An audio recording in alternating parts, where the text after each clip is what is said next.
Okay, the upcoming game from Rocksteady, which I'm not going to say the name of because the almighty algorithm might not like the words that are contained within the title of the game. It's a weird dystopian future we live in, right, guys? But this is a game that I have been cautiously optimistic of just because it's coming from Rocksteady, one of my favorite devs. I mean, if anybody could pull this off, you'd think it would be Rocksteady, but everything we've seen, the more we find out about this game, the worse it looks. I mean, in these initial like story trailers and stuff we saw, it looked really narrative focused. It looked dark and gritty and weird. It seemed like it could be really interesting and fun. However, as we've seen the gameplay, as we've seen menus, as we've seen kind of how this thing is built up, it's giving us very strong Gotham Knights / Redfall vibes, where it's a qualified team that is being forced to do a live service multiplayer game that they didn't really want to do, that is built around microtransactions and trying to get you to spend money in the game and buy the season pass and all that. And it just really sits weird with a lot of people. And the biggest thing that happened was this original, or this gameplay trailer that dropped. And I mean, this thing was received horribly. This thing was like 95% downvoted. People lost their minds when they saw this. And it's because everything we had seen before this was like really dark, gritty narrative stuff. We hadn't seen what the actual gameplay would look like. And then we see this, and it just looks like a generic co-op shooter with like, honestly, it doesn't even look particularly good coming from Rocksteady, which is surprising because Rocksteady, these are the guys that made the free flow combat system viable. Like, they built that out in Arkham Asylum to Arkham City, and now it's just generic run and gun shooting. There's a lot of movement and traversal, and then there's like these health and ammo pickups that drop like a 360 game. It's just odd. Like, it seems like such a step back. The lighting is also really weird once things get into combat. I don't think the game looks particularly visually striking, and especially here, there's like no drop shadows on characters. It's really, really odd. It just does not look anywhere near as good as you would have expected from Rocksteady, likely because it's a multiplayer game. And when you look back at Arkham Knight, to this day, it still looks amazing. I mean, it really, really does look stunning to this day. Like, this is their last game from 8 years ago. And I think it looks way better than this Kill the Justice League game. And so you're just left wondering, okay, well, so what happened if it looks way worse, if it seems to play worse, and the concept, in addition, isn't that interesting? What are we doing? Yeah, granted, the PC port for Arkham Knight was terrible at launch, but it's because they outsourced it to a separate team. It wasn't actually Rocksteady doing it, as far as I understand it. Was it Iron Galaxy that was doing it? I think it was, if I remember correctly. And Iron Galaxy was then responsible for a lot of other PC ports that ended up being terrible. They just have a track record of not doing a great job. But on console, I mean, it ran great. And once they patched it, I mean, still, this is an 8-year-old game. This is going on a decade old. And it's still, I think if this launched today, everybody would be like, wow, it's one of the best looking games of the year. I really do think that this game still has aged so well graphically. It's insane. It's ridiculous. But then we go back again to the Suicide Squad gameplay, and it seems like this could have been a PS4 game. It feels like a marked step back. It doesn't even look as good as their last game from 10 years ago. And more than anything, just nobody asked for this. It's like Naughty Dog being forced to do an extraction shooter. Everybody's like, okay, well, like, we'd rather just The Last of Us Part 3 or a new IP in the same style and cinematic approach as The Last of Us or Uncharted. Why are you doing this? Like, nobody asked for this. And this is what happens when big corporate executives look at a team like Rocksteady, say, oh, they make really good games that people like and buy a lot of, so we'll just have them make this other kind of game that prints money and it'll work just the same. Totally oblivious to the fact that, for one, teams that are good at live service games are not the same as teams that are good at single player narrative games. They're very, very different. And secondly, the fans of those studios usually do not cross over. People who like live service games are not often the same ones that are spending tons of time playing through like The Last of Us Part 2 or Batman Arkham Knight. They're usually playing live service games with their friends and co-op and stuff like that. And especially it's more true of single player gamers going over to multiplayer stuff. They very rarely are super into this kind of thing. So I don't expect there to be a lot of crossover, frankly, between fan bases of this. I think this is why the response has been so overwhelmingly negative, just because people are seeing this and like, what is this? We're shooting big purple glowing weak points. Like, again, what is this? A 360 game? The whole thing just feels really, really weird, really outdated, and more than anything, just nobody asked for this. But it does, in fact, get worse. I don't think they show it here. It does actually get worse, though. So we've seen some screenshots of the like character selection screens and stuff. And as you can see, this is something taken from a PS5 build of the game. And it has your typical loadout systems. This is for your particular character. In this case, they're playing as Harley Quinn, of course. It looks like she has 2 different levels. So there's something that's level 19, something that's level 38. You have different perks for the different gear you have equipped. And then the weapons, and each of these presumably can be collected or upgraded and changed. One of the top things up here, Battle Pass and a store, are the 2 immediate things that pop up. I mean, it's apparently just a gear-based looter shooter co-op game from Rocksteady, a company that doesn't do this. And it again just looks like there's going to be a ton of grinding involved with it. And that's really, really unfortunate. They have done an FAQ, to be fair. So a lot of people were very confused by this. So what type of game is Suicide Squad Kill the Justice League? For one, I'm just going to say it. If you have to answer this question and people are asking it, there's been a huge, huge oopsie on the part of the marketing team. Like, if players don't even know what the game is supposed to be, we have a problem. And in this case, there's a big problem. So that's already concerning, that players are not clear on what this is supposed to be. They say it's a new genre-defining third-person action-adventure shooter video game, allowing players to take on the roles of Suicide Squad members Harley Quinn, Deadshot, Captain Boomerang, and King Shark. Okay. New genre-defining third-person action-adventure shooter video game. Also, is the official term with no space? Is it? I think, no, there's supposed to be a space. I'm not crazy, right? So there's a typo still in their FAQ, which is really, really funny. And they claim it's genre defining. I don't see how anything they've shown is genre defining. Maybe when we get our hands on it, it will be genre defining with like the narrative approach they take, but I will not hold my breath. It is being developed by Rocksteady, the critically acclaimed best-selling developers of the Arkham series. Now, one thing that's important to note is that the founders of Rocksteady actually left. This happened just before all of this stuff happened, okay? These are the guys that founded the studio. They are the guys that basically created and honed in on the Arkham series and made that successful. And they left at the end of 2022. This was 7 months ago in February of 2023. This is when I need that pop-up to come up with all the numbers and calculations and stuff. This is after they left. So were they just like moving on to a different studio? Maybe they are convinced it's going to be super successful and they're just moving on to something else. Or they knew that this would be received this way and they decided to leave before the firestorm came in. That to me seems more likely, because they are not retiring. They are just moving on to a new adventure together in games.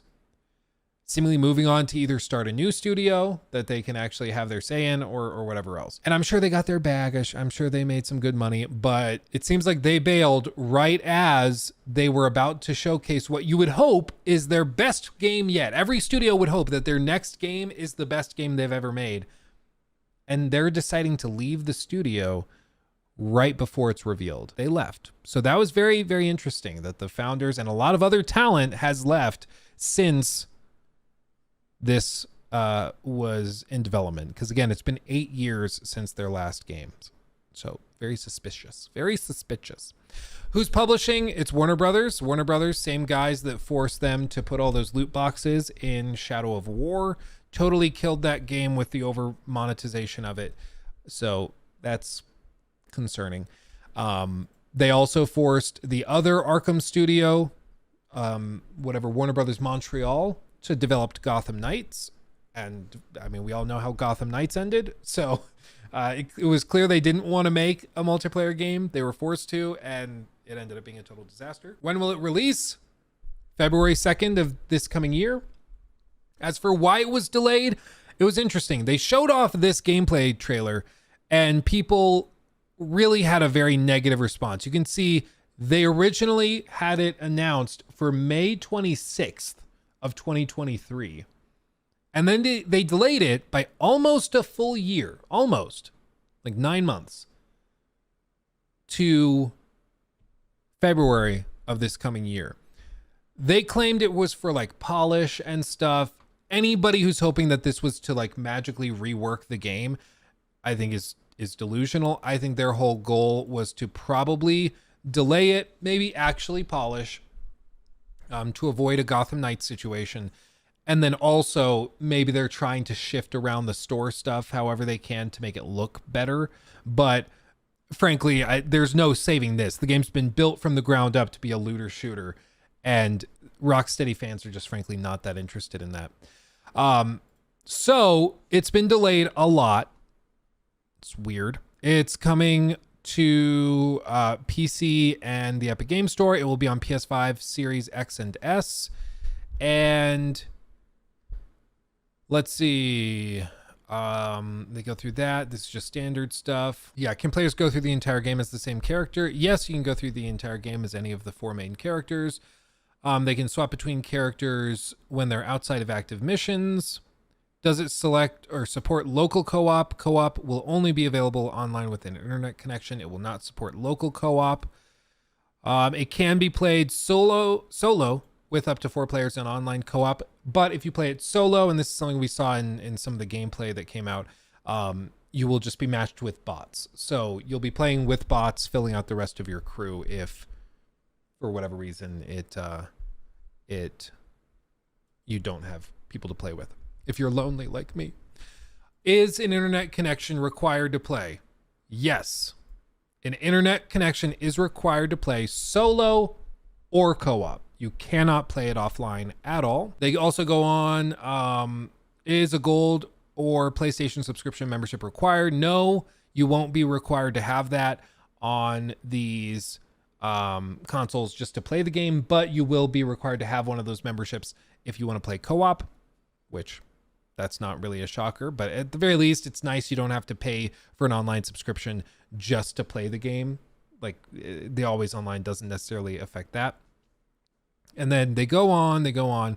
Does it have loot boxes? No, it will not have loot boxes. Again, if people are asking this, it already shows that there's concerns.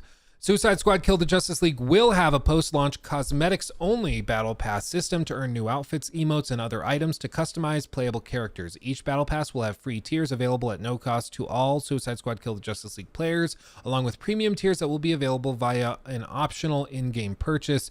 All battle pass items will be cosmetic and will not affect gameplay in any way. Okay, cool.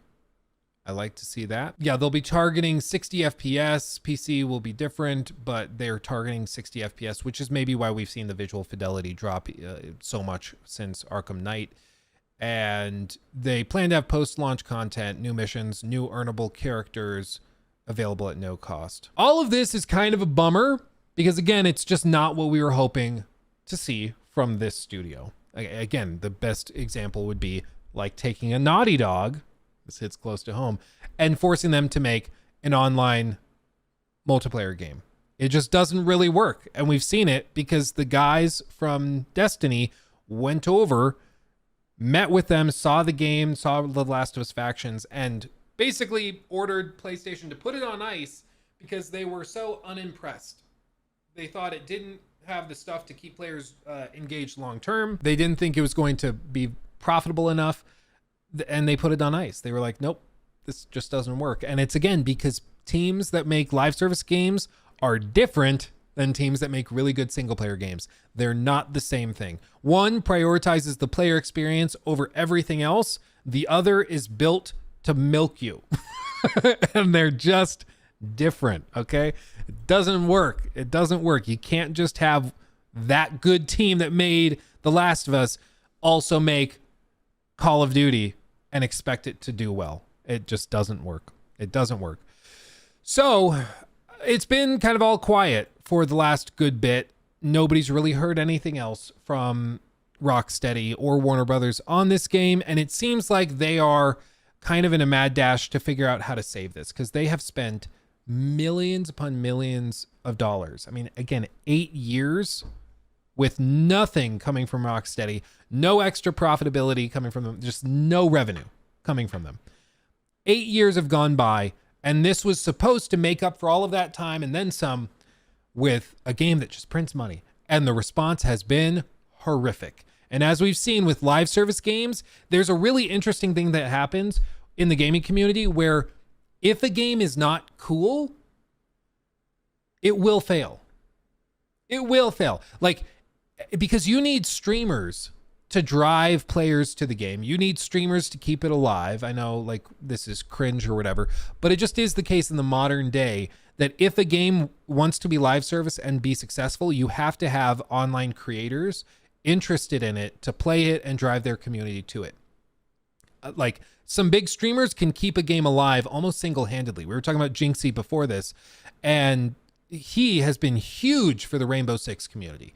Huge for it. He has helped that community a ton. When Nick Merckx moved from Warzone to Apex Legends, it saw a whole new influx of players, a resurgence of popularity. And if Suicide Squad Kill the Justice League is uncool and is considered to be something that we should not support, creators aren't going to touch it with a 10-foot pole, and it will die as quickly as it comes.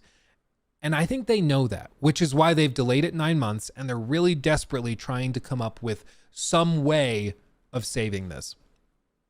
We'll see if it works. I don't know what their new strategy is, but we did get some details that surfaced online just a few short days ago, about a week ago actually. But this came from r/gaming leaks and rumors on the subreddit. So what they say, this is put together by Insider Gaming, of course.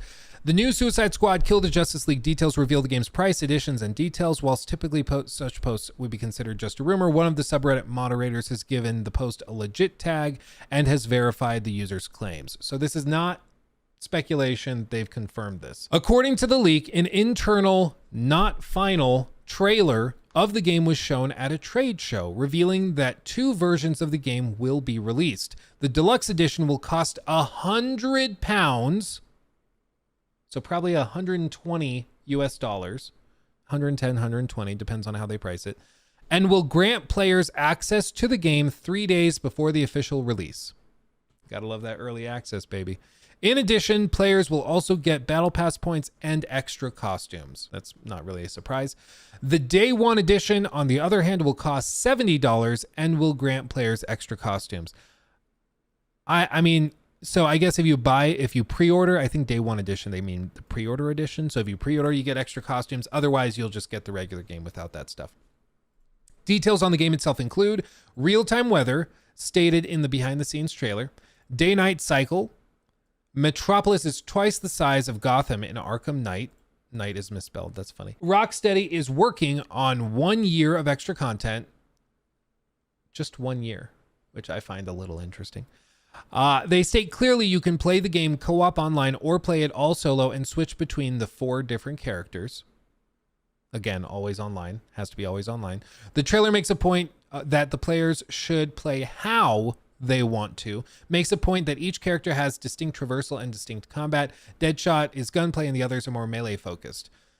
This reminds me of Gotham Knights when they showed like the seismic fart animation for Red Hood or whatever, and like that was his special traversal mechanic, is he can leap and just whoop, every time he leaps. I don't see how this is like super interesting. Yeah, like Harley Quinn can swing, King Shark, K. Rool, whatever, he can leap, like cool. I don't see how that's supposed to sell me on it. They have no details on microtransactions or XP or anything games as a service. Shocker, they don't talk about that much. They don't really want to dig into that. It's just, I think when we eventually see the trailer, because often what happens is that they'll cut these trailers together, they'll show it at a trade show, and then they'll wait a few months, and then that same trailer comes out for viewers or for regular people, normies like us. And the same thing happened with like the behind the scenes thing we saw of Cyberpunk 2077 back at E3 2019. We saw behind the scenes and behind closed doors, and then like a month or so later they dropped it as a trailer, just cut up and made a little flashy, just not as a full like half-hour demo. And so this is pretty normal. Of course, you want to reuse the stuff that you've already cut together for media. So I think we'll see this trailer eventually. I don't think that's going to win anybody over though. Coming out and being like, yep, it's going to have a $120 deluxe edition for 3-day early access and some costumes. And I think this is going to be a royal shart show. Maybe the game's amazing. And like, this is the other thing that I want to try to do. Like, I want to be fair. Okay. Let's hop off of the hype train or hate train, whatever it would be, and just talk about this. Okay. Is Rocksteady theoretically capable of making a pretty good live service game? Yeah, I guess so. I think technically they are capable of it. I think Suicide Squad could come out and potentially be a 7 or an 8. I don't expect it to be a 9 or a 10, mostly because already from what we've seen, like I've said before, what they show in trailers is usually the best that they have. Because why would you show the worst or like mediocre gameplay when you're trying to sell people on your game? You're going to show the best stuff. So if this gameplay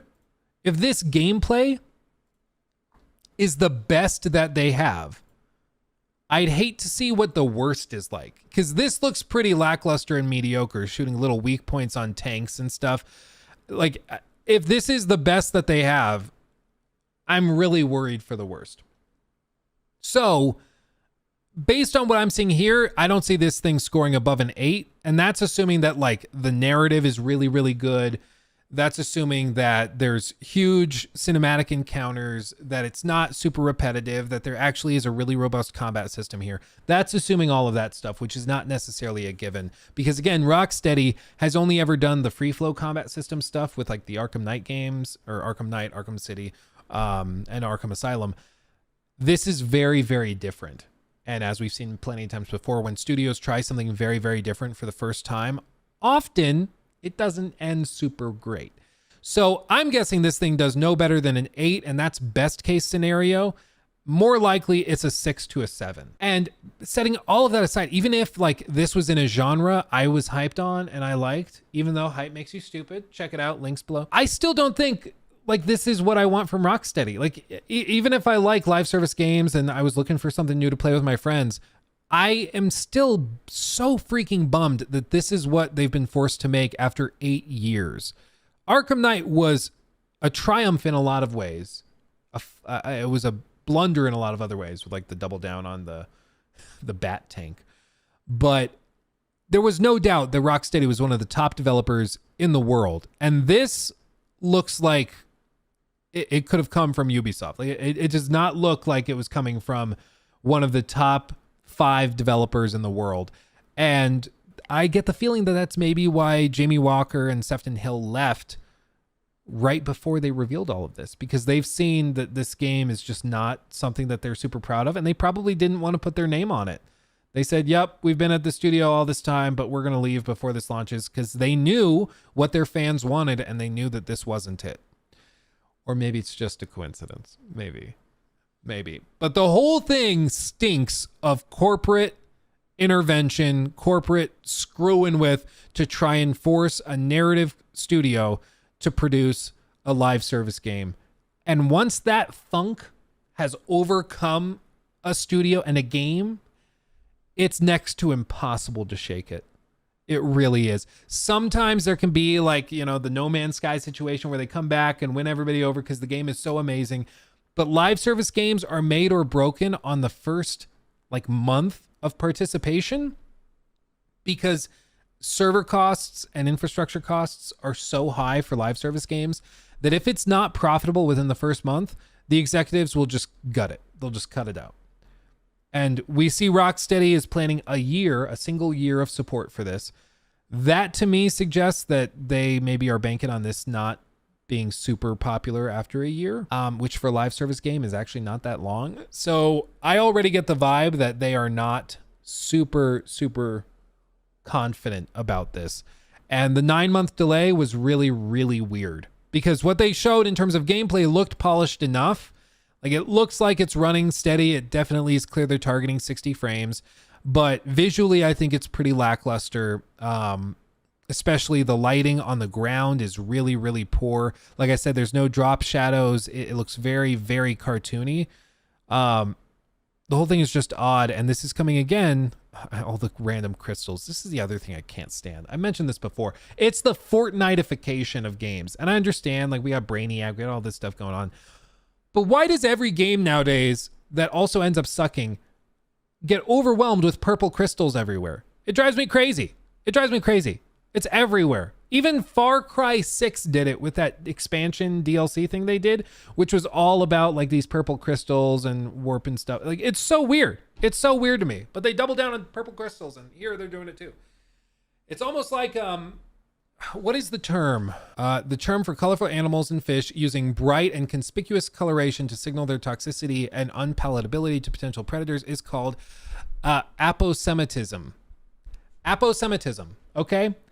In the gaming space, there's also aposematism, where if you see bright purple crystals, it means the game is poisonous and toxic and you should not mess with it, okay? Yeah, so if it's colorful, it's poisonous. Don't eat it. And in the case of games, I think it's the same thing. If it's too bright, flashy, and colorful, it's probably a sign that they're trying to cover up something else. And I've also heard people say this about like those people you meet in college who have the hair dyed blue and pink and purple and green. If you see that, aposematism, stay away. Ever since then, I could never, every time I see somebody with like very brightly colored hair, I'm always like, oh, nope. Oh, that's, you know, in nature, it's true. In college, it's especially true. Yeah, red flag. So all of this to say, like, I hope that Suicide Squad surprises all of us. I really do hope that they pull it off and just blow everybody away. But I just don't see a world in which this pulls through. Like, I just frankly don't. I don't know how they manage it.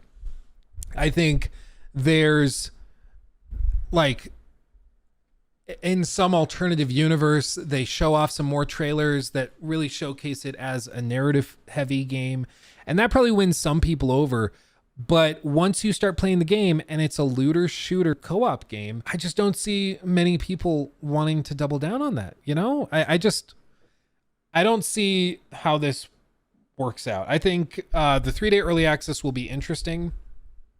I don't know how many people are going to be buying that.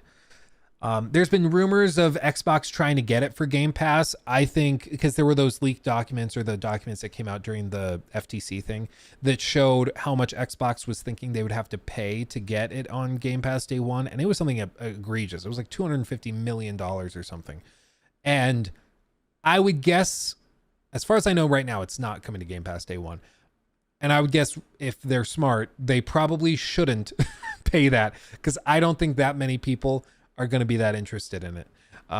If it comes to Game Pass day one, I think you're going to see an overwhelming number of people that just tried on Game Pass for like an hour and are like, because tonally it seems all over the place, and graphically it's a huge downgrade over what they did 8 years ago. In terms of like mechanics, again, it just doesn't look very unique.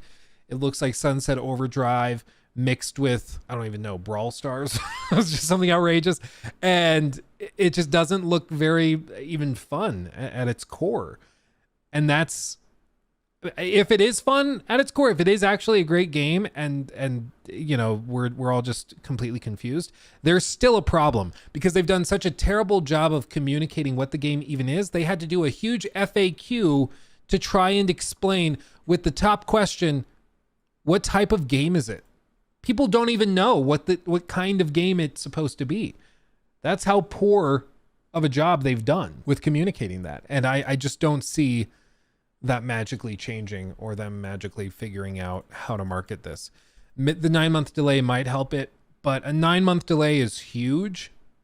And maybe they're hoping that just being in February, everybody is going to be bored and have nothing else to play. So they're going to try and toss it in there and see if that helps, which it probably does. I mean, in May, I don't know what else was. I mean, we had Redfall. I think was that late April, early May? I think it was early May. So they could have overwhelmed that, but it's just odd. It's odd. So I would guess that this is probably going to be a bit of a floppy flop. And in February, we're going to have a really good time checking it out and laughing at it. I don't expect to get any review codes or anything, which, you know, anybody who says like, oh, Luke sucks up to publishers to get review codes. Like, I'm putting this video and this highlight out where I'm like, no, it's going to fail. It looks terrible. Then I'm going to go to them, see if I can get a review code. Like, we'll see what happens. If they give it to me, great. I'm willing to have my mind changed. But as for right now, I don't see it happening. I don't see it happening. Nothing like a February flop. Yep. It's the month. It's the magical month of flops, unfortunately. Well, and this is the thing. Like, if I go into this critically and I'm like, hey, right now I'm not sold on it. I'm very skeptical of this actually pulling off and being something good. And then if I make the review and I come out and I'm like, actually, guys, it's pretty good. That's going to mean way more to you than if like somebody who's been sucking up to it this whole time is like, oh, actually, the game's amazing. It's like when you see a Colt Eastwood review hyping up an Xbox game, you're like, okay. Well, and the sun, like the sky is blue and the sun is shining. Yeah, that's no shock. You're going to say it was great no matter what. But when you look at something skeptically and then you come out, you can be like, actually, guys, they assuaged my fears, my concerns. It's actually really good. That means way more.